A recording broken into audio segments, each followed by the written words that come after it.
Okay, good evening and welcome to episode 10 of Montague Island Books.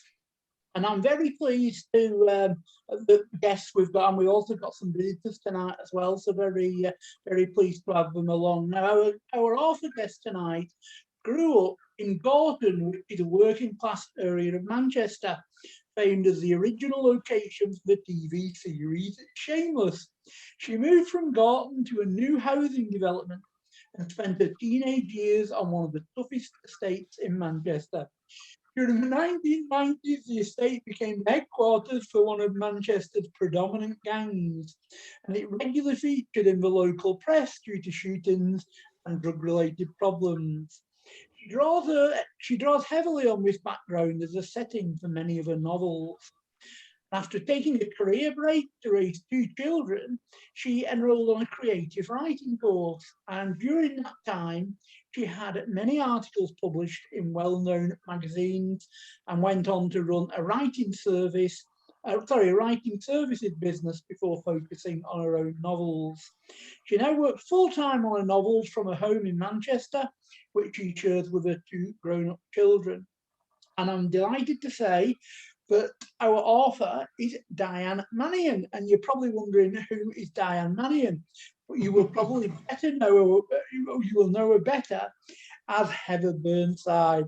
Hello, Heather. How are you today? Hi, I'm very good, thank you. That's great. So, would you like to introduce Karen and tell us a little bit about her? Yeah, Karen is one of my most supportive readers. She's followed every book I've written right back from, well, the first independently published book in 2014. She's been a great supporter. She's also an old friend of mine. Less of the old. Well, we're all getting that way now. And we went to school together. So I've known Karen from being 12, but we lost contact for a few years. I think we had some silly school fallout. Neither of us could remember years later what it was even about. That's how sort of things happen. And when I first got back in touch with Karen, I think she was working for Manchester Public Libraries at the time. And we used to discuss books quite a lot. So when you asked me to bring somebody along tonight, Karen was the perfect choice. Right. Hello, Karen. And have you anything that you'd like to add to the introduction? Not really. I think she's covered it all. But like she says, we do go back a long way, and we grew up in the same area. So Diane Heather's books have a lot of sort of resonance with me as well because of the kind of locational autobiographical element to it. So yeah, she's practically covered everything there, to be honest. I did work in libraries, but I've kind of moved on, to many other places since then. But yeah, when we met, I was working in public libraries then. So brilliant, that's great. And we've also got a guest joined us tonight as well, Sarah. Good evening, Sarah. How are you? Hello there. I'm great, thank you very much. So you're also an author, so we'll give you opportunity later to tell us about your book as well. So that'll be interesting to hear. So first of all, we will start with Diane. Heather, Actually, do you know, I should have changed my name, shouldn't I? I should have changed my name. It'll just make it. I'm not very good with this Zoom, and don't worry about it. I forget what I'm doing. So yeah. So do you want to just tell us a little bit about your books, what your current book is, what you're currently working on? I know you've got I think it's 10 out of it, something like that. I don't know, 9 to 10 at the minute. Yeah. So do you want to tell us about the different series and where people can get your books, etc.? Yeah. So just hit the OK key. So I'm talking in my author name now. Okay. So at the moment, I've actually started work on book 12. Oh. I've got 10 books out, but one of them is currently on pre-order, and that goes out. It launches next Thursday of next week. And that's book 4 in a series of 5. So book 4 goes out next week. Book 5 is currently with my publishers, and I should be getting the structural edits any day. That'll go out in January next year. And that's the 5 books done then. And the series is the Working Girls series. And as the title suggests, It's about working girls who work on the streets of Manchester. But there's quite a there's a good reason for me picking that subject. It all stemmed from, I mean, I don't know how much detail you want me to go into, but it all stemmed Give us from, all the gory details. Go on. okay. So it all stemmed from my research for the first novel. And the first novel, I actually got the idea from a detective series back in the 90s, where this detective, I think she was an inspector, was sitting in a pub. I can't remember the exact details because at the time I just got the seed of an idea and jotted it down, which I do a lot of the time. So I might be writing books sort of during the last couple of years that I originally thought of the idea 20 years ago or even more. So she was sitting in this pub and she was chatting to all these, well, sex workers as they now call them, these street girls, wanting information, and she was quite pally-pally with the girls. And she was trying to find information out on a crime that had been committed. And she was very, very well dressed, very smart, tailored suit, well spoken, very refined, and she looked totally out of place with these girls who she was sitting with. But even though she didn't look as though she fitted in that environment, she had an affinity with them. She kind of got on with people really easily. But my overactive author imagination started thinking of all the sort of danger she could be placing herself in, because it was a dodgy pub. Some very seedy characters hanging around. So then from that, she became my journalist who was interviewing the girls for an expose about the life of a street girl. And in my book, the pimp is standing at the bar and he sees her and she stands out and he's immediately drawn to her. And as the book progresses, he gets an obsession for her. Right. So without giving anything else away, it kind of progresses from there. So obviously, originally, I'd already written 2 trilogies and I was adamant I wasn't going to write another series because it is quite demanding doing a series. So I started doing the research because obviously I've no knowledge whatsoever of that world. You might be glad to know. So I thought I really need to, obviously I'd seen things on television and this, that and the other.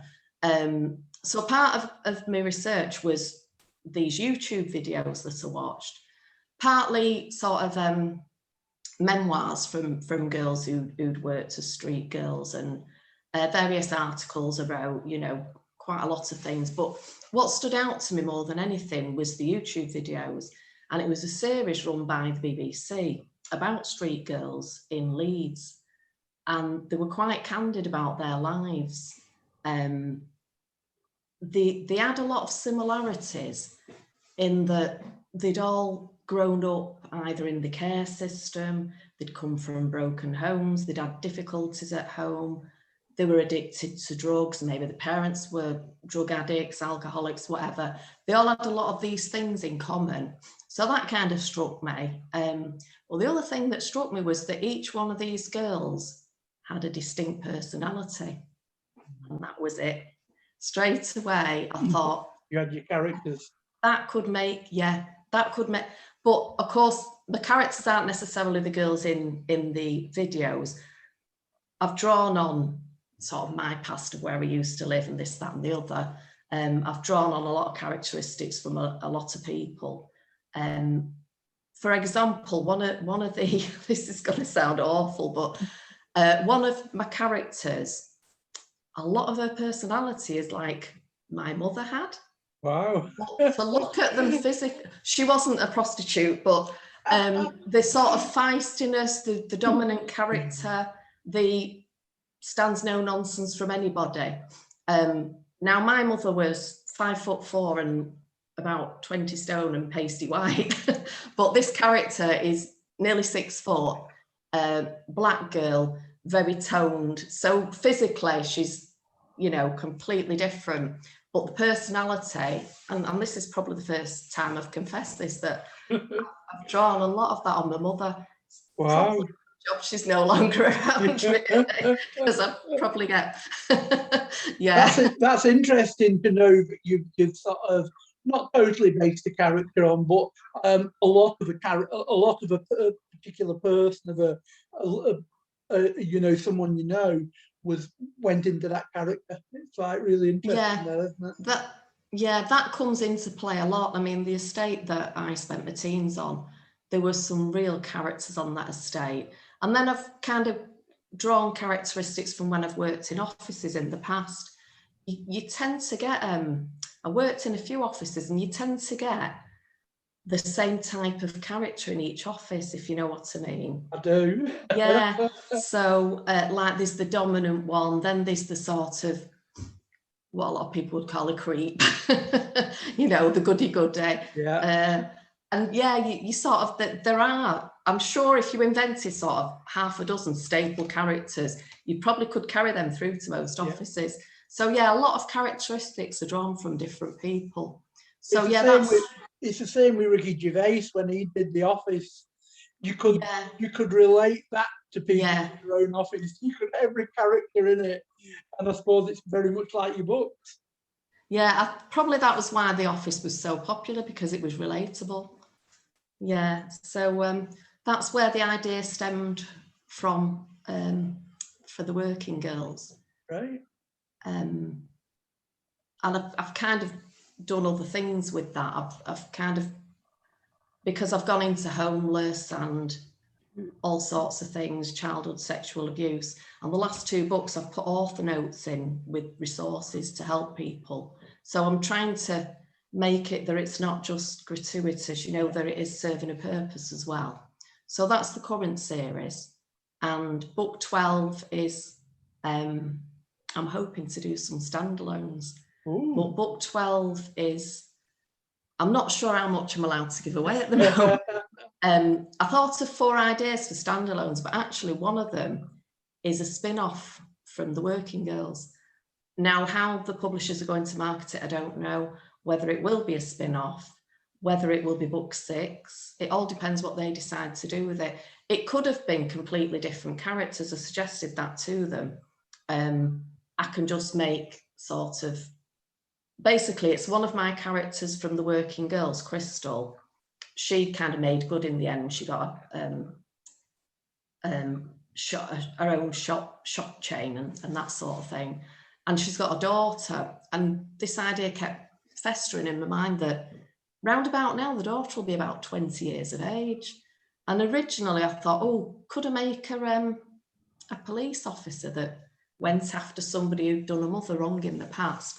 And then I thought, well, to be in a senior police position, she's probably a bit too young.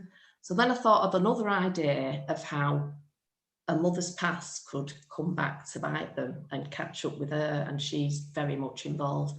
And that's about all I can say, really, because I'm only sort of 20,000 words in at the moment, and I'm still trying to sort it out, you know. When will that come out? Will that be later next year? That'll be, gosh, well, I've not even signed the contract yet, so but we kind of wishful thinking. Yeah. So tentatively, it'll be, I'm trying to remember now. I think it's somewhere between summer and autumn next year. That's all I can say at the moment. I can't remember the exact dates. Yeah. And how do you find it, right? Because do you prefer writing trilogies, or would you, you know, or do you like the idea of just writing standalones, or would you like to? I think you said you're on your 4th. Sorry, I missed the first part of your question. Do I prefer writing? Sorry, do you prefer writing the trilogies, or are you looking forward to the challenge of writing standalones?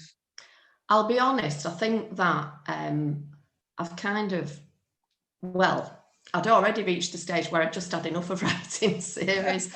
So I want new characters. And I mean, this book that I'm doing now, it wasn't my intention to do a spin-off from The Working Girls, but an idea came to me, so I had to go with it.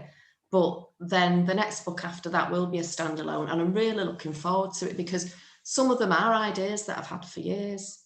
The odd one isn't, but yeah, and you can kind of look back to when you originally thought of that idea and think, yeah, I really need to visit that and do something with it. That's great. And where can people, where can people get hold of your books, and what formats are they available generally? Okay, so they're all on Amazon, all available on ebook. The first trilogy is the River Hill, the second trilogy is the Manchester trilogy, and then there's the Working Girls series. The Manchester trilogy, the first 2 books went out in print and audio as well as ebook. And by print, I mean the mass market print where you can get it from bookshops. All of the books are available in print, but via Amazon, which does mean they're a bit more expensive.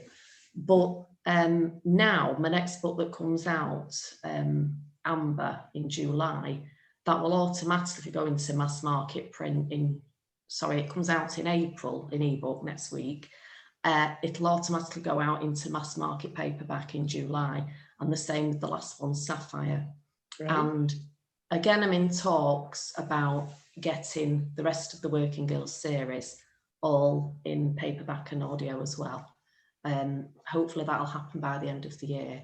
Lovely. But it's all very much, still trying to sort things out at the moment. And do you use the same person to do all your audio books, or do your publishers use the same, or have you had different people doing your audio books?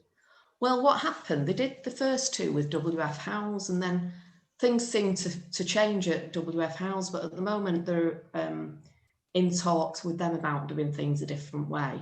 Because it used to be that WF Howes picked the books, so hopefully the publishers will get more say. And again, I don't know how much I'm allowed to say at the moment, because that's something that's happening with the publishers. So but yeah, it's something I have to leave in the publisher's hands. But I've got every confidence in them. They're a really good publisher. And I was looking at your blog today because I saw you posted a new thing. I see you posted some great things lately about the writing process and things like that. So yeah, where can people find you on the website, and where can we find you, on the usual social media? Okay, so it's www.heatherburnside.com. Now, unfortunately, I've not got my sort of Facebook and Twitter handles handy because I didn't know I'd have to quote them. But I'm sure search you, can't they? I'm sure if they put Heather Burnside in Facebook and Twitter, they'll find. I'm on both of those anyway. Great. Now, obviously, at the minute, hopefully it's going to change in a couple of weeks' time. But at the minute, people are just getting stuff from Amazon generally. So it's either ebooks or paperbacks, or the Waterstones are using them, people like that. But if they want to get sort of paperbacks, maybe signed paperbacks, are they available directly from you through your website, or do they go through your publishers, or what's the situation? Well, normally it's something that I've done when I've sort of done author talks and that sort of thing. But if somebody did specifically want one, then I'm sure we could arrange it. They could message me on Facebook or Twitter, or they'll find a contact page on the website. Right. And wonderful. Yeah, or they can even email. Heather, can I just say you are at Heather B Writer on Twitter, because I follow you at Heather B Writer, just in case you weren't sure. That's great. Well done, sir. That's great. That's a bit embarrassing when people know it better than I do. I was tempted to have a look, but I thought I can't really multitask and look and speak at the same time. That's great. So that gives everyone an idea of where they can get your books, and we'll have a little recap at the end, just so as we can look at it. So what we'll do now is we will whisk you away to the little island, Montague Island, off the coast of Cumbria. So I hope you're well wrapped up, because it's absolutely freezing out there today. And for people who are listening for the first time, Montague Island is actually an imaginary island that was created by Mike Craven when he was writing his recent books. So that's where I pinched the name from. And one of the imaginary things that you take to the island is a full set of M.W. Craven's Tilly and Poe books. which, as I say, is connected with the island. But we've asked you to pick 7 books each, Karen and Heather, to take with you. So, Heather, first of all, what's your first book? So my first book is Tess of the D'Urbervilles by Thomas Hardy. And this was one that I studied for A-level English, English Lit, many, many years ago. So, but it's one of those books that stays with you, really.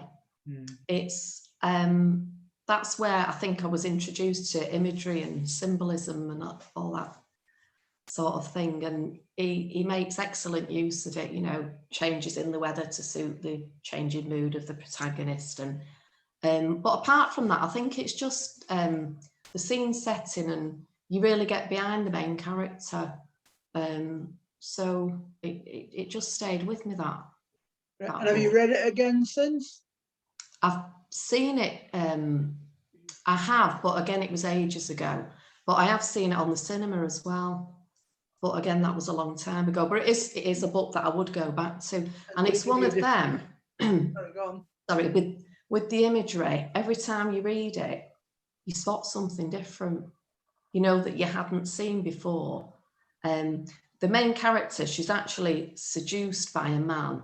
Well, it leaves it, she's taken advantage of by this man. It leaves it open as to whether she was a willing party or not. But there's all these little hints of what's to come when she meets this man. And one of them is, he feeds her a strawberry and her mouth gets stained with it. So obviously she's tarnished by his presence, you know, that sort of thing that you don't always spot the first time. And obviously it's good to study a book like that, because a lot of these things are pointed out to you and it makes you more aware and makes you look out for those things yourself. So yeah, Tess of the D'Urbervilles. Brilliant. Unfortunately, it was a tragic ending, but there We you go. generally are, really, aren't they? Yeah. But it was, that was what I was going to ask you. You know, did you, when you read it again, did you find out new things? So it was interesting to hear about that. So now we're going to Karen and ask Karen what her first book is. Right, well, I guess that would be probably one of the earliest books I ever remember being read to by my teacher at, well, it would have been at primary school. My teacher, Mrs. Wilson, and she used to read to us The Lion, the Witch and the Wardrobe, so from Chronicles of Narnia. And I just, even today, I mean, I've seen it since, I've read it since, and it still induces that kind of, you know, sense of adventure, going through this wardrobe in this land of spare room, you know, and all the adventures and the talking half animal, half people, Mr. Tumnus. And I think for me, it's always that I've got a great sense of, you know, championing the underdog and, you know, the fight for good over evil. And it's, you always get this sense of this fight for good over evil with Aslan the lion. You know, he wins over the evil witch who's cast this spell on this, you know, this kingdom where they were in eternal winter. And it's just, even now when I read it again, and I have read it a couple of times, I get a real kind of fuzzy feeling from reading it. You know, it's just that sense of wonder, isn't it, where you can just walk through a wardrobe. And I think as a kid it appealed to me with regards to, because I love making dens and kind of, you know, making little nests, and it appealed to that kind of sense of adventure and wonderment, really. So I guess that would be my first book that I would take with me. Right, and it's an all-time classic, isn't it? And it's a form of Absolutely. escapism too as a child, isn't it? Absolutely, yeah. It's it's a wonderful book, and it has translated well in film as well. You know, you don't seem to lose any of that wonderment when you see it on the screen either. So yeah, that's definitely my first book. Great choice. Well, I get both of them. They're good starters. So Heather, what's your second book? So my second one is called Guests of the Emperor, and it's by an American author called Janice Young Brooks, and it's described on Amazon as ordinary women in extraordinary times. Female prisoner of war struggled to survive in a Japanese camp during World War II. And it reminded me very much of a series that used to be on television years ago called Tenko. Don't know if you remember that. I'm old enough to remember that. Yeah, so I like this kind of triumph over adversity. You'll find it in a lot of my choices of books. That's why I like sagas a lot. And this is very much evident in this book. It kind of starts off with a bang because straight away, these women are on a ship, and because again, it's ages ago since I read it. I can't remember whether it's a bomb that hits it or something, but this ship goes down and the women have to swim to shore. So straight away you're behind them, especially because I have a bit of a fear of underwater anyway. So they had to swim quite a way. So even to get to shore, they'd already achieved a lot. And then of course they go in this camp where you've got women from all different walks of lives as well. So it's very interesting to see how they interact together and how they get on, and how different ones of them use different ways to survive. The food that they give them is poultry with grubs in the food, and a lot of them turn their noses up at it at first, but in the end they eat it because it gives them protein that they wouldn't get elsewhere. So yeah, there's a lot of things happening. Some of them use the womanly wiles with some of the guards, and others use other ways, and yeah, it's just really, really interesting to see that interplay of characters. Right. And was it a happy ending? Do you know, the thing is with all these book choices, they're all books that I read absolutely ages ago, and I don't know whether it's an author thing.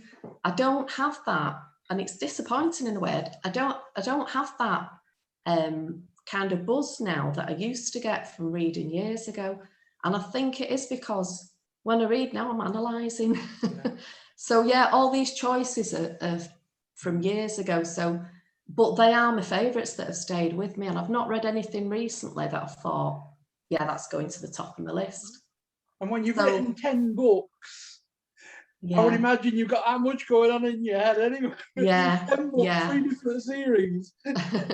Yeah, I think it is. I think when you've kind of written so many books and read so many books, you do find yourself analysing and thinking, oh, now why should I done that, and you're guessing as well, and then you're thinking about how you would have done it, and so it does spoil it to an extent. But these books have just stayed with me. So yeah, great choice, good one.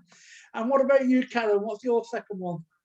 I think my second one, going back to kind of childhood books that I read, because I used to devour every book that Enid Blyton wrote. So Enid Blyton was my hero as a kid. So I read them all, Mallory Towers, Famous Five, Secret Seven. But I think the one that I've read and reread, and I've actually given it to my granddaughter to read as well, is The Secret Island.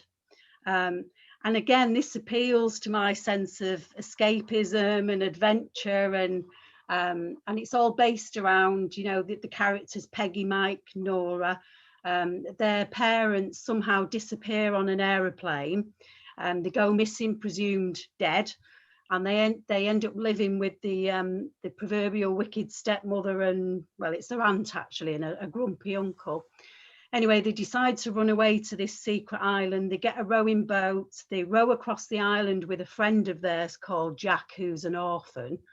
And he's also very good, at building things. And so they take him across in this little rowing boat, and they live on this island for months and months. And they literally make a house out of willow trees and bracken. And they make little recce's in the middle of the night to go back onto the farm where Jack used to live. And he brings back a cow. I mean, you've got to imagine, a cow on a rowing boat. So he brings this cow, and then the chickens come with them. So they become completely self-sufficient on this little island. Wow. Until one day they get visitors on the island. So they have to scurry around covering up all the tracks. And long story short, eventually they get discovered, and their parents actually come back to collect them from the island after all these adventures. And the happy ending is that Jack is actually, he's adopted by the family. So they all live happily ever after as a family. But I love that story, it just kind of, for me, appeals to you, because these kids were just so full of, you know, they were so resourceful. Yeah, and as you say, with Enid Blyton, it's just total escapism and just sort of different world in a way, isn't it? It was, and I think, you know, and Diane will probably agree with this, from the area that we grew up and some of the challenges we dealt with, like a lot of kids. We needed to escape. We certainly did, didn't we? Yeah, we did. Yeah, so that's definitely my second book. Great, loving these choices so far. They're great. So Diane, what's your sorry, Heather, I'm doing it again. What's your third book? Can I just say, first of all, that I was a big Enid Blyton fan as well, and I think I can vaguely remember reading that one. Yeah, so. Brilliant. So my third choice, again, it's this triumph over adversity thing. It's The Dwelling Place by Catherine Cookson. Oh, right. And yeah, this one was made into a film as well. And it's a young girl, 15 years of age. If you think of the typical 15-year-old now, you couldn't imagine them going through what this young girl went through in the book. And she loses both of her parents to fever. And because I think her father has a job with a tied cottage, they get thrown out of the cottage. And she's very sort of resolute, refuses any offers of help, and decides that she's going to look after her family herself. So there's several children, and she takes them off to this cave in the hills, and that's the dwelling place. And she kind of eventually sends the lads out to work, because in them days the lads would work at sort of 12 years of age or something. And she kind of pulls together little bits and bats of, you know, bits of wood and makes it into a home. And it's just that triumph over adversity. And, you know, there's a lot of other things that happen in the book. Again, I was a little bit disappointed with the way that the book turned out, because the big landowner that lives nearby, she gets raped by this landowner. And I think from memory, the ending of the book, she ends up married to him. But he's kind of, his sister's a real bad one, and you're given the impression that he was kind of led astray by his sister. She encouraged him to do it. But no, I was still very disappointed with that ending. I didn't think she should have. No, that was the only disappointment for me. And how was the film version? Sorry? How was the film version? Oh my God, you'd tell him to sling his hook. Well, she had another, I mean, again, because it was a long time ago, I can't remember all the details, but there was another love interest in the book. So maybe she could have gone that route. Or maybe just made it as a strong, independent female. Although that had a bit more for the century, really, than I suppose. We're getting some big blockbuster names, aren't we? Enid Blyton and Catherine Cookson. Yeah. Great. Well, yeah, I think, I mean, I do love a good saga, like I say, and I think Catherine Cookson's was probably the number one in terms of sagas. So yeah, definitely. Great choice. And Karen, what's your third book? Right, well, she's just stole my thunder really with Catherine Cookson. Because Catherine Cookson was like, sort of as I got older into adult years, she was kind of my favourite author really. And I think I read just about everything that Catherine Cookson wrote before and after she died, because they published posthumously, didn't they, for Catherine Cookson. But I guess the other author around that time that I was really keen on was Virginia Andrews with and I think the first one I ever read was Flowers in the Attic. And it was I think it was a trilogy, Flowers in the Attic, and the other ones escape me now. Petals on the Wind, Seeds of Yesterday seem to spring to mind. Wow, that's good. Good memory. Memory recall. Yeah. She's just a fantastic writer, and I think Flowers in the Attic certainly came out as a film. I think I watched that some years ago. And I just remember it. I mean, all my favourite authors at that time, all the books I read then were all kind of similar to Diane, full of angst and deprivation and, you know, triumph over adversity. Yeah. Again, Virginia Andrews was that one. So I can't really pull one particular book from her. So if I move on and say that my next go-to author would have been Geoffrey Deaver. And one of his books, I've read most of the Lincoln Rhyme, a lot of Geoffrey Deaver. And I think one that sticks in my mind is one called Blue Nowhere, which is a fabulous kind of cyber crime thriller. And when I read it I can't remember what year it was published, but I read it quite a few years ago. And he kind of foretold in that book the sort of crime that we're starting to experience now with cybercrime, and it kind of centers around these, people taking control of people's smartphones and smart appliances to carry out crime, basically. Mm-hmm. And I remember reading it and thinking, oh my God, this could really happen. That is a cracking book to read, given today's circumstances with, the rising sort of cybercrime. And so I guess that would probably be my book that I would say. That's an interesting one, isn't it? For somebody who's like predicted the future, haven't they? Was always telling a good story. Yeah, I mean, it's strange, just backtracking a little bit. I remember from when we were at school, Heather, Diane and I, and one of the earliest memories was of a particular lesson where we had to write books. Do you remember that, Diane? We had to write a story. And even back then, she was a cracking storyteller. And I remember this story that she wrote. I can't remember the title of it, but it involved things like, pens with cameras in. It was like a real eye into the future. And it's like, she must have foretold these things. So Jeffrey Deaver is that for me, really. The Blue Nowhere is the book I would take. Right. Have you still got that story that you wrote, Eva? To be honest, until Karen mentioned it, this was when we sort of got reunited and she mentioned it, I'd forgotten all about it. And then when Karen mentioned it, I said, oh yeah, I seem to remember doing something like that. But I was one of them at school that in English, it took me ages to get started on a story. But once I started writing one, I couldn't stop. And I'm still the same. I'm the world's biggest procrastinator. I've had to discipline myself now. I have to say to myself, right, if I can get 500 words down before lunch, it'll be a lot easier after lunch. But when I used to be independent, because I suppose you don't have the same sort of demands because, you've not got the deadline, you can put that book out whenever you feel like it. Some days I'd be sat on social media and it'd be 3 o'clock in the afternoon. I think I really need to do some writing now. So yeah, I'm still a little bit like that. So do you sort of not enjoy deadlines, or does it sort of urge you on to get finished? I'm actually, I hate being on the last minute. So I always try to be well in advance. And my publishers always say, oh my God, you've delivered a month early or 2 months early. And I think, well, they've never seen the me that would just panic if, I see a lot of authors on social media saying, working hard on this book, my deadline's next week. And I just think, I couldn't cope, honestly.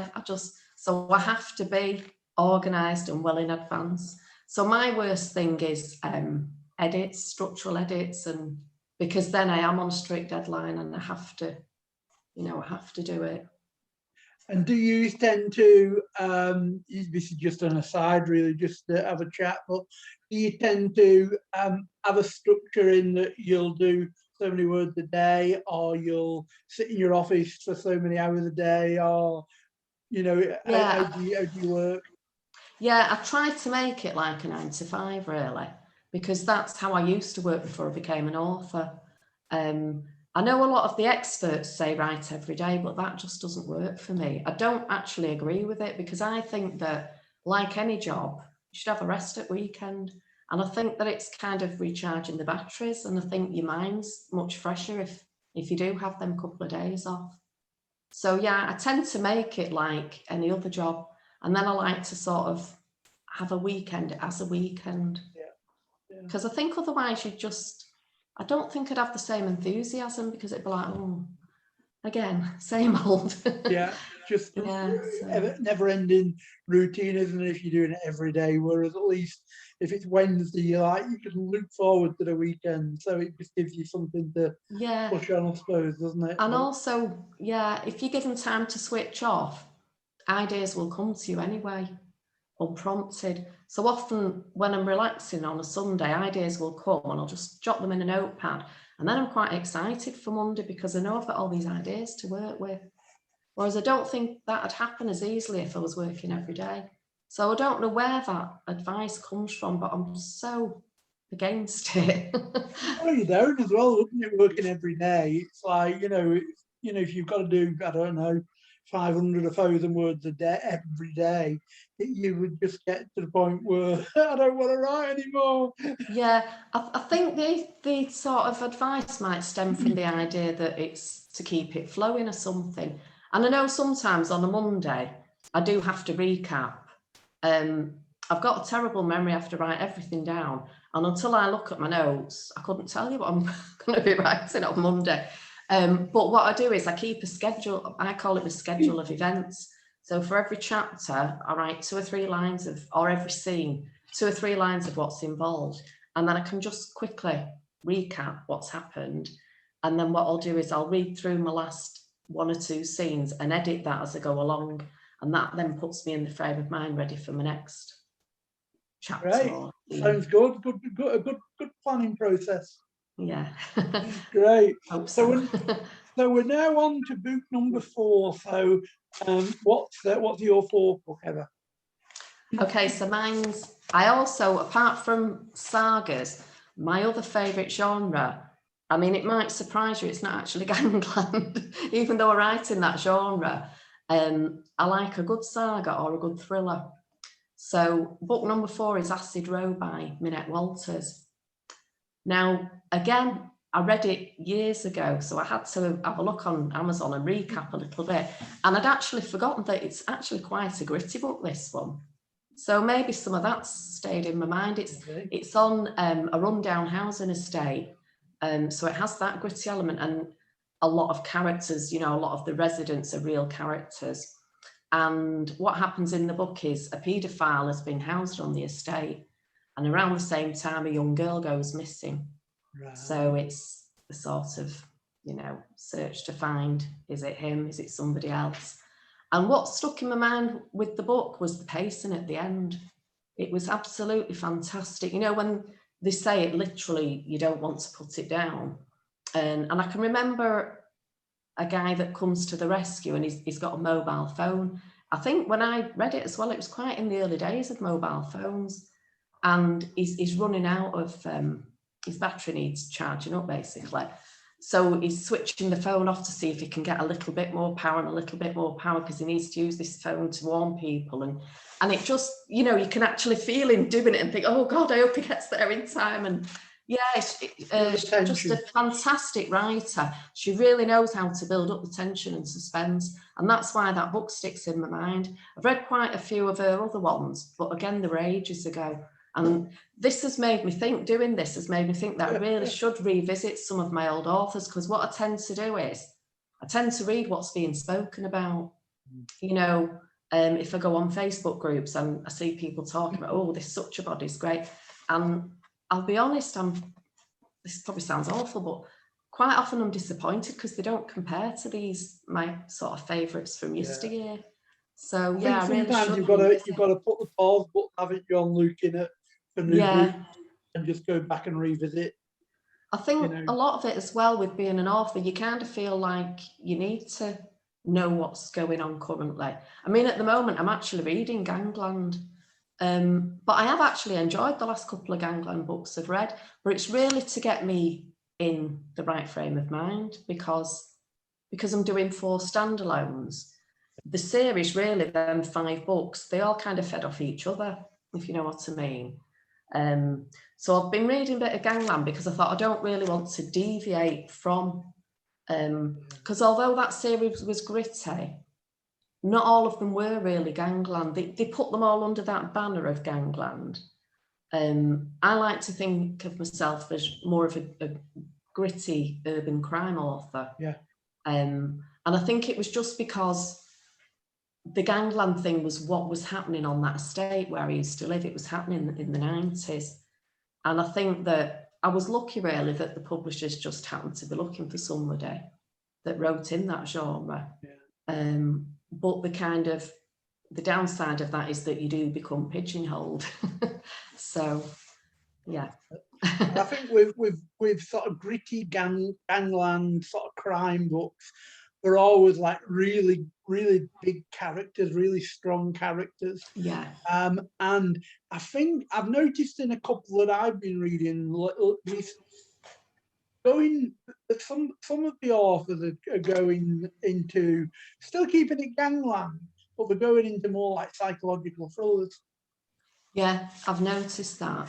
You know, which Yeah. I don't think is a bad thing. I think it's quite good because the characters are so strong. You know, you can really sort of get into their emotions, but it's funny how it's twisted in that way. Well, it's funny you should say that because this is a chat I've been having recently with my agent, and I actually wanted to go into psychological thrillers for my next contract, but she did say that it's a bad time to switch genres at the moment, but it is something that I'm considering for the future. Yeah. So, but I don't think it would be that difficult. It's not sort of like going, say, from gangland to romance or something. Yeah. You know, I think there are a lot of similarities. You know, Yeah. like you say, the big characters, the building up the suspense and tension. Maybe some of the grittiness you tone down to an extent, all depending, because even within that thriller genre, there's degrees of grittiness as well. Yeah. So depends where you want to position yourself, really. Interesting to see how it's going. And one of our other members, Kaz Finley, she's obviously gangland crime, but she's bringing out a romance book next week. I've just read Kaz's first book, actually. How are you? And it's very good. The Boss. Blood, was it? A lot, yeah. That was it. The Boss, and I did enjoy that. She's very good. Yeah, but Yeah. she's she's still carrying on with gritty gritty gangland crime, but she's having a Right. romance. Oh, I probably could have done. Do you know? I'll have a chat with Kaz because I did have a chat with another author who I knew that had done 2 genres just to get a feel for it. Yeah. Have a chat with her. Yeah, it's difficult kind of making that decision. Do I want to take that risk? You know. Yeah. So yeah, Great. I'm So, taking a note because I'll forget afterwards. Yeah, I might have a chat with going off Kaz. on these tangents, don't get you involved in other things. But anyway, what's your 4th book, Heather? Well, Karen's stole my thunder as well because I love Jeffrey Deaver, and I think me and Karen have discussed Jeffrey Deaver quite a few times. To me, he's just the king. He really is. He's a brilliant writer. Having said that, I read a recent book of his and it didn't do it for me the same. But it was all sorts of government and, you know, and I think because it's American government, it's not where my interests lie. Anyway, this one's The Bone Collector. I think that was the first one that he did with Lincoln Rhyme. But I can remember the first 2 Lincoln Rhymes I enjoyed just as much. But I thought I'd pull up the first one because it was the first one he did. And the first ever Jeffrey Deaver book I read, I actually discovered him by accident just at the airport looking for something to read. And I thought, oh, that looks interesting. And yeah, I was so glad I did. And I think it's the way he uses, Lincoln Rhyme uses his brain to solve the crimes, and his knowledge of forensics is absolutely fantastic. And what I used to enjoy reading his books as well in the Lincoln Rhyme series is he sets out the evidence and then you can see a pattern taking place of how it all links, and it's just really, really clever. I also read the one that Karen was talking about, Blue Nowhere. That was another fantastic one. And another one I really enjoyed that wasn't a Lincoln Rhyme was, I can't remember the title, but it was about, I don't know if it was an outing on a coach, a group of young women. I think it was young girls and either teachers or something that were looking after them, were taken hostage in a house. And I don't know if you remember that one, Karen. No, Yeah, that sticks in my mind. That was a really good one. But yeah, The Bone Collector, the whole Lincoln Rhyme, and again, they've been televised. And yeah, I think is probably the best thriller writer I've ever read, in my opinion. It's funny though how you say about the UK crime against the American crime. I think when you read, although there's some great American crime authors out there, when you read sort of UK or British crime, or British crime, the location becomes like another character, because you can connect more with it. I was having this conversation with someone yesterday, and it becomes like another character. Yeah, I'll tell you, one of the things that puts me off by a lot of the American authors, crime authors, is when they're police-based and it's all acronyms. And I'm one of them people that's sort of recapping, thinking, right, now what did that mean? And I get that hung up of working all that out, that I miss, I don't get as engrossed in the story. And it's been happening on British telly now. I think it was on this week at Line of Duty. All the acronyms, and everyone's like, what does that mean? Do you know, I've not seen the latest series, but I've seen discussions on Facebook about all the acronyms. So I hope they don't overdo it, because I did quite enjoy Line of Duty. Well, just a couple. There was one for informant. I can't remember what it was now. But it sounded nothing like informant. But it was an acronym. And it was come really early on, and apparently Twitter was full of people saying, "What does it mean? What does it mean?" Yeah, I did see some of them conversations. I'll have to watch it. Yeah, it is good. It's well worth watching. I'm hoping I'll get it on catch up, because I've missed it, to be honest. Well, you get it on. It'll be on catch up. It'll be on catch up for like 30 days or whatever. I missed it on the Sunday night or whenever it was on, and I watched it the next day on iPlayer. So you'll get that. I'll give it a whirl. Right. So, what's your fourth book, Karen? Well, I'm going to cheat now, because as I'm kind of moving on in my my reading through the ages, I have to say that my go-to author now is definitely Heather Burnside. I've read every single one of her books, and I can't tell you, they just keep me gripped from beginning to end. I just love the way she's so good at her description of the blushing. She's so good at the descriptors of the characters that you're almost with them in the room. And like she says, very often in a book, you can pick out characteristics of different people that and in fact, sometimes when I've been talking to Heather, you kind of almost worried about saying anything, because you think this is going to end up in one of her next books, I'm sure. But they're just so real, the characters. So I'm going to cheat really and say I've read all the trilogies, the Riverhill trilogies, the Manchester trilogy. I loved Slur, which is the first one that you wrote. When was it? 20 years ago or something, when you wrote the original manuscript? Yeah, I did originally start. Yeah, I read that, and that kind of really piqued my interest. So I've read every single book since, obviously, not just because she's a friend, but it really appeals to me. So I'm going to say the last sort of four that I'm going to take on this island with me have got to be the Working Girls series. And I've read The Mark, Ruby and Crystal, all fantastic books. Each of those characters, she just brings each character, she's got a different life, and they really do grip me. It's so gritty. And she was almost apologetic in her earlier books for this sort of the sex that appeared in the books, but it really does add to. Now I just go for it. I just think it's life. I think it's good though, because as you said earlier, in the back of your books, you do put, I was going to call them self-help pointers, but not really self-help pointers, but places that people might be reading the books and think, yeah, that's happened to me, and it might have affected them. But you always give them somewhere where they can get help from. Yeah, I've done it in books 4 and 5, which are the one that goes out next week and the one that's coming out in January. Yeah.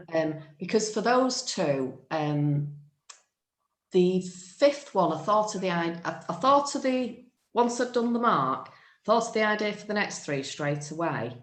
But the other one didn't follow until later. So when I came to write the last 2 books, I thought, well, series of 5 books, it's hard to sustain coming up with something different all the time. I didn't want the same, because obviously these girls do go through a lot of the same scenarios, but I didn't want to be doing the same thing over and over and over. So what I did was I actually visited a couple of charities in Manchester. And one was Life Share, which is for the young and homeless, because it's amazing how many young homeless girls drift into prostitution as a way to make money to survive, basically. And the other one was MASH, which is Manchester Action on Street Health, which looks after street girls. So when I wrote the last two books, I thought, well, how can I write these books and not mention? So they're in book 5, but book 4 is, that's the one that goes out next week. That features a young girl who, I don't want to tell you too much because it's, you know, it's going out next week. Basically, she's suffered childhood sexual abuse and been pushed into prostitution. So, and my conscience wouldn't let me write a topic like that without thinking of people who might be reading that might have been through things. So it wasn't one of the but I believe that I don't need to sort of speak to them to put their details in, so that, you know, anybody who wants to is welcome to ring them, get in touch with them if they need help. So the sort of the author note in that one is kind of a bit of an apology as well, really, to people, just to let them know what to expect in advance, just to apologise to anybody who might have suffered, and it might bring things back to them. So that's why I did it for that one. Yeah. But yeah, very interesting. So I've got mixed up now. Where we are, I think we're on book number 5 now, aren't we? So what is your book number 5, Heather? Okay, so book number 5, and I can remember discussing this with Karen years and years ago. So I was kind of a bit worried that she might have it on her list, and it's Tildy by Sarah Fraser, and it's a whole series of books. They're set in the 19th century. Sorry, just looking at my notes because all right, yeah. And she's described as a strong and resilient woman. And through the series of books, she goes through various phases of her life, and they're all given apt titles. So you've got sort of, I think, poorhouse Tildy and things like that. So she ends up in the poorhouse. She goes through cholera, you know, people around her get cholera, and she just deals with everything that's thrown at her. Cholera, hard work, being a single mother, and ended up in the poorhouse. Again, it's triumph over adversity, so it's my thing. And they're just brilliantly written, and it is one of those authors that I really should revisit, because Sarah Fraser's written other books apart from the Tildy series. So it would be nice to sort of go back and see whether I enjoy them just as much as I did the Tildy series. I think this sort of scene setting is brilliant as well. You almost feel like you're there and you can feel what they're experiencing. I can remember one particular scene in one of the books. They had to do a long walk. I don't know if it was to market or something like that, which they did in those days. And they didn't have adequate footwear because you know, they didn't have money. And Tildy's friend starts getting sore feet, and you can kind of feel her pain as they're trudging along. You know, the description's so vivid. You can feel the pain of this person with these sore feet that still has miles and miles and miles to walk. So I think what some of these books have in common is that they're brilliant at setting the scene and making you feel, you know, kind of taking you through it with them. And it's the underdog as well, a bit like championing as well, isn't it? You know, it's that is a running theme from books you've chosen. It's, you know, the underdog winning, really. Yeah, I think you can see how they have influenced what I write in a way, because it is always, you know, I think Karen once said, take my characters and I put them through the mill. You know, I really put them through hell. And it's just, I don't know. Yeah, that's great. So, Karen, we know you. I think you've actually just given a sales pitch for Heather there, because have I didn't bribe her, honestly. No money is It's going to take a full set of Encyclopedia Britannica. I'm just going to take Heather to introduce a compendium. All the books in one. Yeah, I mean they just are. I think once you start reading them, you're just gripped, really. I mean, these days I read a lot of non-fiction, to be honest. So when I do read fiction, it's like I'm waiting with bated breath now for Amber to come out, and I didn't know there was a fifth one, so I'm absolutely ecstatic. Yeah, so Sapphire. I didn't know about Sapphire. So I'm waiting with bated breath for Amber when that comes out next week. But I think the other one will go on the island with me for sure, you know. Sapphire as well. Yeah, I think I'll be interested to see the reaction to Amber, because it is a sensitive subject, and I did find it difficult to write. But then when I wrote it and I read it back, and I thought to myself, it's probably my best book to date, that.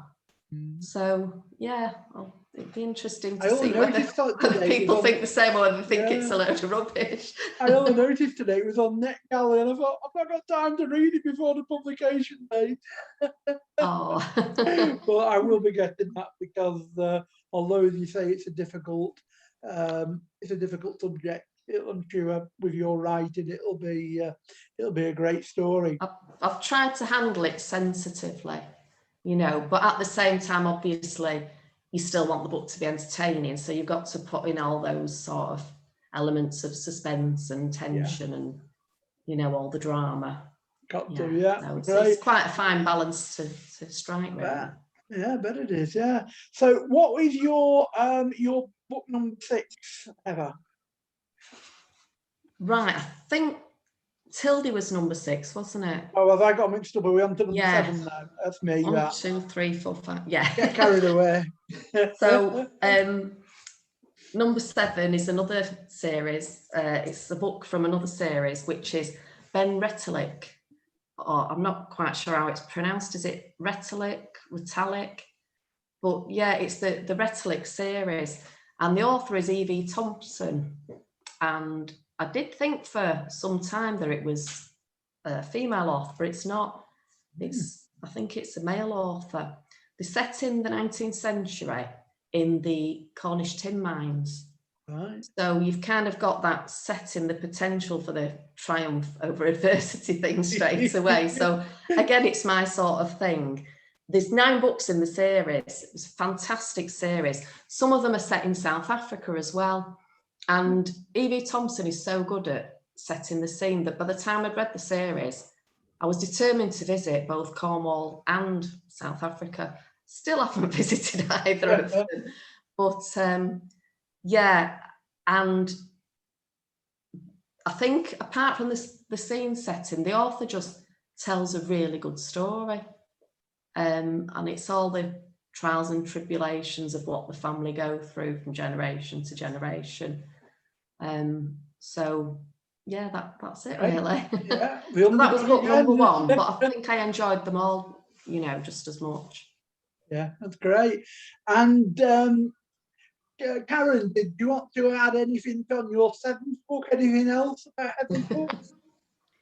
No, I think I've done a big enough pitch for her, don't you? The only thing I will say is that the one thing I'm always aware of, simply because I know the person Diane as well as the author, I know how well researched her books are. And I know this because many years ago, she wrote a couple of non-fiction books too. And she wrote sort of, you know, directories for different things. I remember once she wrote a directory for kids clubs and organisations, and it was so well researched. So I just know that whatever she's put in there as a kind of a self-help referral resource, it will be well researched. Whatever she puts in there. So, but yeah, she's definitely my go-to author. Thank you, Karen. I have no idea, honestly, that Karen was going to say this, honestly. So just on that subject about your research, do you tend to go away and read a lot of books and watch, as you were saying, a lot of YouTube films and things like that? Or do you have your little black book with all your phone numbers in of people who've been there and done it, so to speak, well, you know, that you can run it past? Yeah, what I've started doing, because the one area that I found very difficult at first was police procedural, and unless you know somebody, it's very, very difficult. So when you start sort of asking around and speaking to people, you know, eventually they do put you onto people. So what I've tried to do now, I've made up a document of useful people, basically. So on there I've got, and some of them I probably haven't contacted for a few years, but the name's there and hopefully they'll be there if I need them in the future. So I've got a retired police officer, a retired probation officer. I got a couple of, well, one contact was from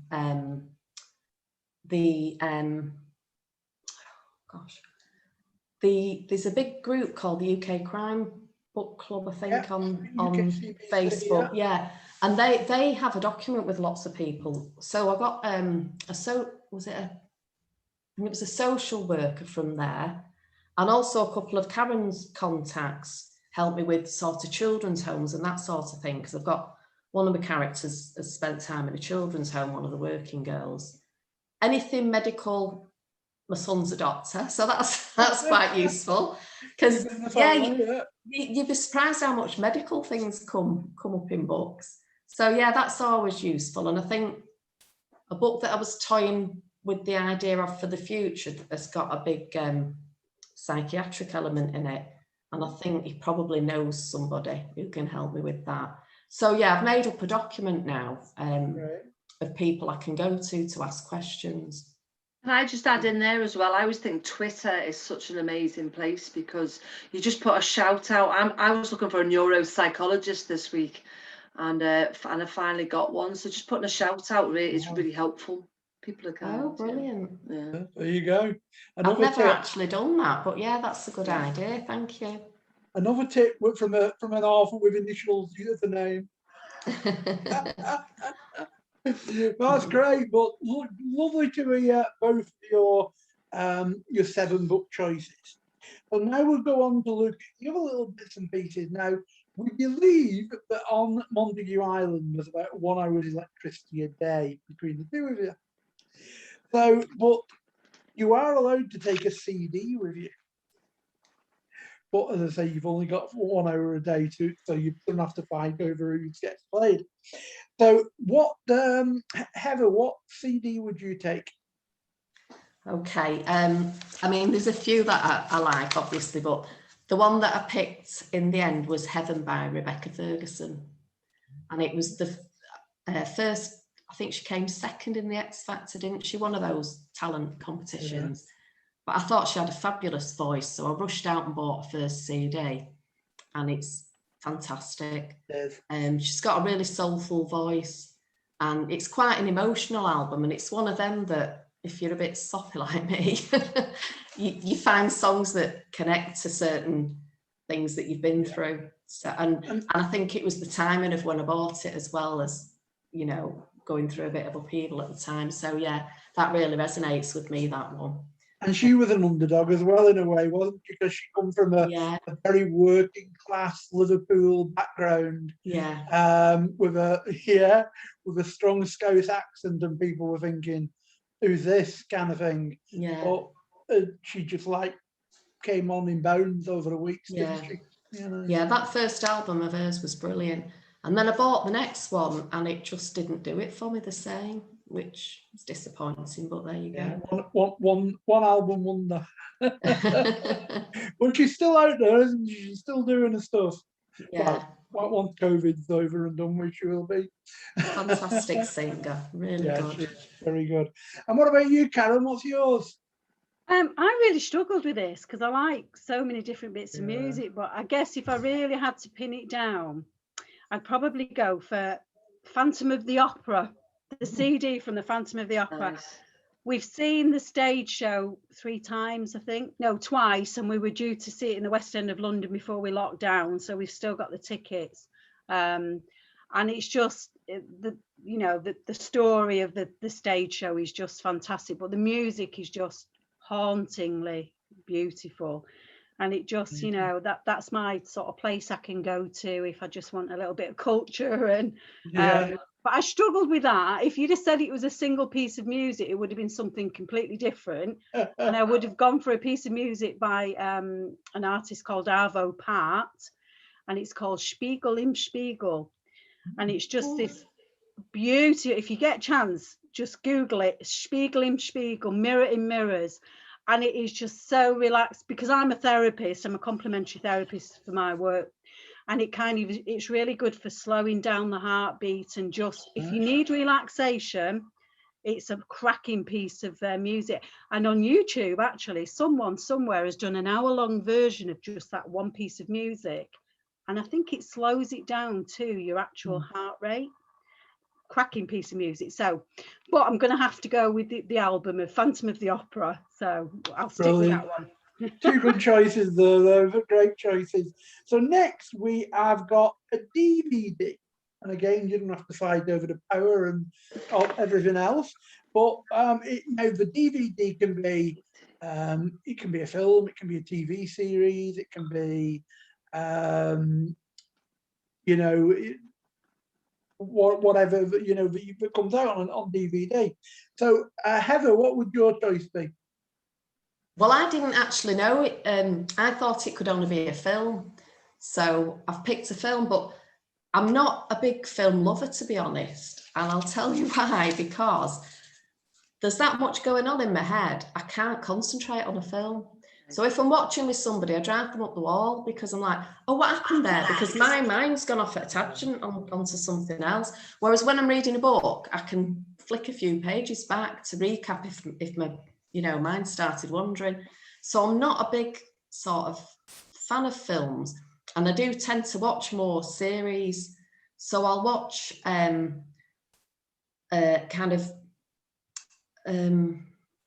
documentaries, but not the kind of science type documentaries on life. So like people living on council estates, or one I watched was on these young lads that breed these dogs to be vicious. So that gave me the idea for this vicious dog in one of my books. That sort of thing I tend to watch. But also I'm a big fan of trash TV, you name it. My brother, it always amazes him. He says, Diane, for somebody so intelligent, you just watch such absolute trash. Housewives of Cheshire, Love Island, I'm a Celeb, you name it, I'll watch. I guess you don't have to concentrate on that now, do you? You can and I like to think, you can switch off, but I like to think it's a study of society and how people interact. But I do have a bit of a fascination for that, with chuck a bunch of people in a house together and see how they get on. Yeah, which goes back to that thing in Guests of the Emperor, of all these people from diverse walks of life, chuck them all in a situation together and see how they kind of interact with each other. So yeah, I'm a big fan of trash TV. If I was to say films, I like some of the old epics like Spartacus and Zulu. I think probably kind of takes me back to watching them all together as a family when I was a kid. And then more sort of recent dancey type films, Saturday Night Fever, Dirty Dancing, that sort of thing. So my all-time favourite, if I narrowed it down to one, is probably Spartacus, because it's got everything. Yeah. So yeah, Spartacus. And talking about TV series, have you seen the new one that's I think there's only 2 episodes, and we showed the first episode on Sunday or Monday, this Detectives one about gangland in Manchester. Really? Oh, what's that called? It's something called like The Detectives and something Gangland. I can't just remember the full title, but it's on iPlayer. Is it a drama or? No, it's real life, but it's quite gory. Oh, right. Quite gory. So but I can't remember the full. If you, I've got a television magazine. So. Well, if you remember it, will you send me the name and I'll look it up, because it's. Yeah, it was on. I think it was BBC One or BBC Two. Yeah, I've got it now. Let's have a look. No, it can't have been Sunday. Maybe it was Monday. If I can't find it, I will. Yeah, just message me. Yeah, please, if you don't mind. Yeah, I'll message it to you because it was really good. Yeah, it just sounds my sort of thing. There's one this week, and then there's one next week, and they're an hour long, and we go into a lot of detail. A lot of detail. Yeah, I do watch a lot of that sort of thing, prison documentaries and all that. Yeah, they kind of they give me some ideas as well. And there's also a guy on Facebook, I can't remember his name now, but there's a guy on Facebook who's an ex-prison officer, and he has a thing every week. His office is somebody. Again, I'll send you the link. Yeah, I don't actually know any prison officers, so yeah, that would be handy. Well, if I forget, which I've got a terrible memory, if I forget, send me a reminder. Will do. So, Karen, what's your DVD? Oh, I think probably my all-time favourite film is Beetlejuice. It's just got everything. It's got comedy, horror. It's got some good music in it. I've lost track of how many times I've actually watched it, and the kids love it. And we even bought dressing up outfits for the kids to go to fancy dress parties in. As the Beetlejuice characters. I just think it's a classic, really. It's just wonderful, so good, and it's that good, plain, simple, comedic horror. Yeah, it'll keep you well entertained, won't it, on the island? Yeah. Great. So now we're on to, well, it can be a food or a meal. So Heather, what would you, if you had a choice of any food or any meal, what would you take with you on the island? This was a really difficult one because I'm a real foodie, and I'm one of them people that likes a bit of everything. So, things like tapas, or if I go for a meal, I wouldn't just have one thing. I like a starter and a sweet as well, because I like all these different taste sensations. So to narrow it down to one is difficult, because the one that I've said, I've no doubt that if I ate it every day, I'd get sick of it. But whenever I do eat it, I absolutely love it. And it's lasagna. Yeah. Can't beat lasagna, can you? No, you can't beat a good lasagna.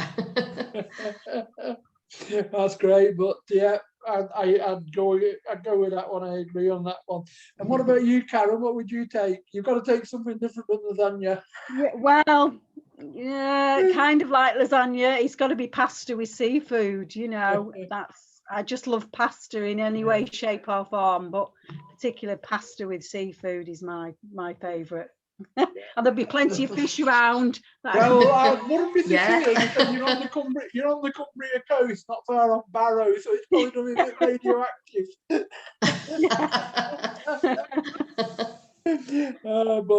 But you never know. And finally, the biggie, your luxury item, which can be absolutely anything. It's got to be a comfy pillow.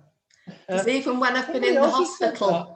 Even when I've been in the hospital for operations, I've had my own pillows brought in, because I'm like the Princess and the Pea. I can't sleep on a rock hard pillow. It's got to be nice and soft. I change my pillows so regularly because it's got to be nice and soft and cozy. Yeah. So it's got to be a pillow. Yeah, as I say, I forget who it was now, but somebody else took a pillow as well. So it's a popular choice. And what about you, Karen? Right, well, I'll forego the pillow because I'll be using bracken. All these tips and tricks from the secret island. I'm sleeping on bracken. But what I couldn't do without is essential oils, because I use, as a therapist, that's what my bag is. I use essential oils. So I definitely have to go with some rose oil and neroli, and I'd just be there chilling out every day. That for me is that. I couldn't do without my essential oils. Brilliant. So all the top gadgets and everything, and you've picked out exactly what you want. So, elbow parts and essential oils. And that's what it's all about, isn't it? It's just picking something, but it's for you, really, isn't it? So that's great. Well, thank you both for going through all your choices. And we've got Sarah, who's been lovely and quiet, and she's kept very quiet while she's been waiting. So, Sarah, do you have any questions for Heather or Karen? Well, just really, I'm fascinated by Karen's job and the therapy. I mean, I think that's just a wonderful, wonderful thing. It's so important. But I'm also blown away by Heather's sort of 10 books already, and I just think that's amazing to have so many books out. But how do you cope? Because you do write a lot of gritty things, and that's very difficult. How do you cope with that? Do you mean with the workload or with the content? With the content, really. It's not because easy. It's gritty. Yeah. Yeah. Well, I have to confess, I call it my therapy. Really? Yeah, I had quite a difficult life, you know, my childhood and early years, and it's just there. I think I was never going to be syrupy romance writer just because of a lot of the things I've been through, and it is my way of working through things. Yeah, because Ian Rankin says, you know, it's how we get our darkness out, isn't it? Yeah, I mean, writing about things. Yeah. I mean, obviously, not all the things that happen in the book are what's happened to me, but certainly a lot of my past influences it definitely. Yeah. So yeah, it is my therapy. Yeah. Because I have I get very anxious at times. I have anxiety disorder, and I find that writing really helps me because it totally takes my mind off and focuses my mind. So I think writing can be very therapeutic. Yeah, absolutely. Yeah, well, it's helped me during lockdown. I found lockdown difficult because there's been a few things happen during that as well. And yeah, it's one of them. Sometimes you think, oh, I'm overwhelmed, I can't write. But then when you do write, even if you're writing about gritty stuff, it lifts you. It's hard to describe. It's whether it's that sense of achievement or just working through things through your writing. And Cara, do you think that reading can be really good therapy as well? Because obviously you know a lot about therapy. Oh, absolutely. Yeah. I mean, when you pick a book up, you can be anywhere you want to be, be anybody who you want to be. You know, I always think that books, education just transcends everything, really, doesn't it? I agree. It's your helper. So yeah, definitely reading is something that can help you through most things, I would imagine. Doorways, books are doorways to other universes. Yeah. And the mood changes as well. It's like music, you know, a book can be a mood changer. You know, you might be feeling really miserable. And although you might be reading what a lot of people would term as a miserable book, or a miserable subject in a book, it can still lift your spirits. Much like blues music, where, you know, people are very depressed and they listen to blues music. It somehow raises the spirits, and I think it's the same with, you know, the grittier the book, the more, in a weird kind of way, the more it can off you. Yeah, and I just hope that that's something that young people still hold on to, you know, reading and writing, because there's so much screen time and technology, and I just really hope that they hold books close to their hearts, because I think, you know, we've obviously all grown up absolutely loving books and feeling very helped by them, and, you know, escaping, and we're enjoying them, and they bring us so much happiness, don't they? I just hope that younger folks are going to read a lot more as well and keep reading. Yeah, it's so tactile as well, isn't it? The old-fashioned reading a book, turning a page, book sniffing. So, I mean, when I go into a library, which isn't often these days, but you immediately get that sense of, you know, it's the dust on the books. It's the dust of thousands of different bodies that have touched the books, and you know, homes that they've been into, and you're taking that book takes part of that person and the environment away, doesn't it? So there is something really tactile and, you know, about books. Yeah, you're right. Kids need to turn pages still. Amen. Definitely. Now we've actually got Sarah coming with us as our guest author on the 3rd of June, so she'll be spending some time on the island as well. I will. But for now, for being so good, do you want to tell us a little bit about your book? Yeah, well, my most recent one, my debut last year, is called Witness X, and I noticed that when Heather was talking about her books, a lot of them were set in the past. Well, mine's like very slightly futuristic, about a neuroscientist who develops a mind reading machine, so that she wants to get to the truth of who was the serial killer, and is the guy in jail that we think is the serial killer, is it really him? and some of the witnesses, they can't really, you know, the way that we put a slant on our memories and we can't really remember things accurately, and we might have biases, and we might just not have seen the whole story, or we might, you know, there's a couple of people who've got sort of drug and drink problems, and she uses this technology to try and find out who the real serial killer is so that she can save lives. So that's what Witness X is about. Very interesting. Sounds Very brilliant. interesting. And are you, so that came out last year, are you working on it at the moment? Yes, I am. I've got up to 90,000 today, so I'm very proud of myself. It's a book about a psychiatrist who tries to cure psychopathy with synthetic empathy. It took a little bit of research. But like Heather says, you know, I've got a few people on the end of the line to help me out. So my brother's he was a probation officer for a long time, and I was a lecturer in criminal justice. So he's kind of helpful. And then my cousin's a neuroscientist, but I needed specifically a neuropsychologist. And I put a shout out on Twitter, and I've got a link up now. So I think a little bit more than I could chew, but I'm convinced I can do it. So I just need some facts checking, and I think we'll be okay. We'll be fine. Sounds interesting. Yeah, it does. Will that be out this year? No, not this year. Hopefully next year. Next year. Yeah. But something to look forward to. And if anyone watching or listening wants to get in touch with you, do you want to just quickly give your website and your Facebook, your social media? Yeah, I've just changed my name, so you can see it's S E Moorhead. So I'm on Twitter at S E Moorhead, and my website is semoorhead.com. Super. Great, wonderful. Thank you very much for joining us, and thank all three of you for coming along. Next week I did have my list, so as I say, Sarah's coming up in June. We're booked up till like the middle of June. Next week we have Emma Talon, who's another gangland. Crime author, and then following that on the 8th of April we've got Paul Waters, and then Sam Michaels, and quite a number of others coming up along. So thank you very much for you all for attending tonight. Really enjoyed it. I've just noticed the time and realised we've gone on that long. Thank you, Joe. And I will enjoyed it on Facebook tomorrow, on YouTube and on Facebook and social media tomorrow, and I look forward to chatting to you all soon. Great, thanks. Thanks a lot. Lovely to meet you. You. Bye now. Thank you. Thanks, Bye. Karen. Thanks, Sarah. Bye. Bye.